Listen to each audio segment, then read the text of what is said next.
Symptoms अगर देखा जाए तो जैसे मैंने बताया कि चेहरे पे सूजन आना, पैर में सूजन आना, पेशाब की मात्रा कम होना, पेट फूलना, जल्दी थकावट होना, कंसंट्रेशन, जैसे बच्चे जो अगर अर्ली क्लास में दूसरी तीसरी कक्षा में पढ़ रहे हैं और उनके टीचर्स की तरफ से कंप्लेन आ रहा है कि आपका बच्चा अटेंटिव नहीं है। कई बार तो लाइफ स्टाइल मॉडिफिकेशन करके ही हम लोग उस बीमारी को ठीक कर सकते हैं। कई बार दवाइयों की जरूरत पड़ती है, तो यहीं पे रोल आता है कि आपने किस स्टेज में उस बीमारी को डायग्नोस किया। अगर आप अर्ली शुरुआती दौर में उस बीमारी को डायग्नोस कर लेंगे तो अमूमन तौर पे उसको हम लोग पूरी तरह ठीक कर सकते हैं। किडनी की बीमारियां और समस्याएं यंग जनरेशन में तो काफी कॉमन है, लेकिन आजकल छोटे बच्चों में भी किडनी की बीमारियां और किडनी की खराबी देखने को मिलती है। हमारे साथ खास बातचीत करने के लिए डॉक्टर शशि हैं। हम इनसे जानेंगे कि आखिरकार इन सिम्टम्स को पहचाने कैसे ताकि आपका बेहतर इलाज हो सके और गार्जियंस को भी ये समझ आ सके कि आखिर उनके बच्चे को किडनी की समस्याएं है या नहीं। सर, सबसे पहले आपका कशिश न्यूज में बहुत स्वागत है। जी नमस्कार। सर, आजकल देखा जाता है कि यंग जनरेशन में तो किडनी की समस्याएं है ही, लेकिन छोटे बच्चों में भी आजकल ये देखने को मिल रही है, तो ऐसा क्यों? सबसे पहले जी, आपने ये बहुत अच्छा क्वेश्चन पूछा, क्योंकि एक तो अभी हम लोगों ने जब जो बड़े बच्चों में जो बातें की कि बीमारी को अर्ली स्टेज में तकलीफ नहीं होती है तो पकड़ नहीं पा रहे हैं, और अभी तो ये बीमारी जो है बच्चों में भी बहुत कॉमन होने लगी है। बच्चों में 2-3 तरह की बीमारियों के बारे में मैं विशेष ध्यान देना चाहूंगा आपके चैनल के माध्यम से।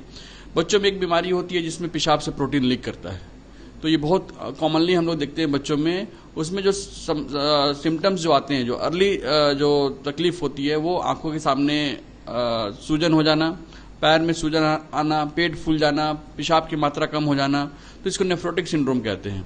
इसके बहुत सारे कारण हो सकते हैं, कभी कभी जेनेटिक भी होता है, कभी कभी ये इन्फेक्शन की वजह से भी हो सकता है। तो इसको अगर हम लोग जल्दी पकड़ के और उसका जांच करके, उस बीमारी को पता करके उसको ठीक किया जा सकता है।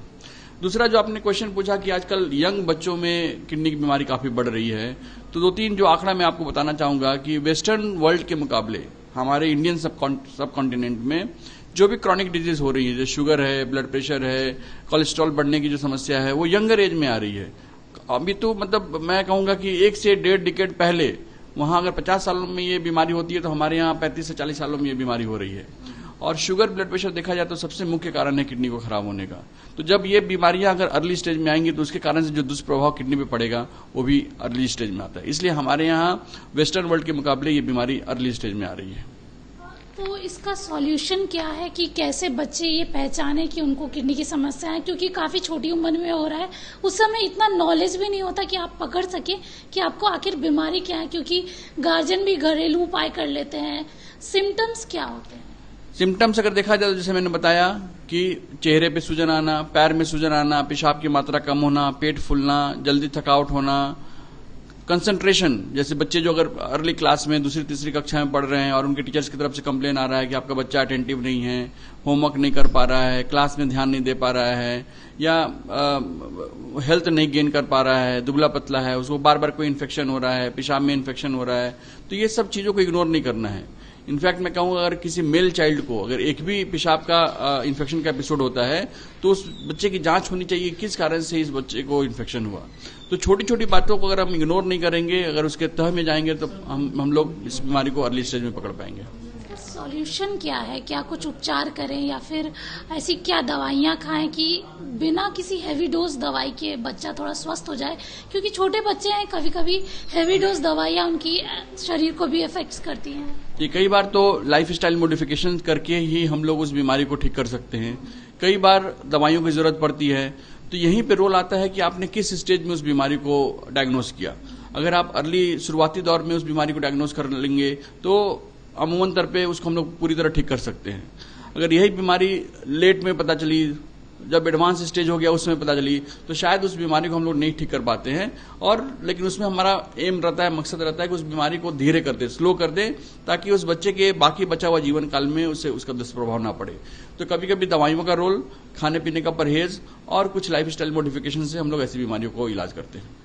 साथ में अगर किसी बच्चे को अर्ली स्टेज में किडनी की समस्या हो जाती है और मतलब ट्रीटमेंट भी हो जाता है, किडनी बेहतर है, तो क्या ये लाइफ लॉन्ग कंटिन्यू रहता है ये प्रॉब्लम या फिर खत्म हो जाता है? देखिए, किडनी की बीमारी मुख्यतः हम लोग 2 तरह की देखते हैं। एक होती है जो अचानक से होती है, जिसको एक्यूट किडनी इंजरी कहते हैं।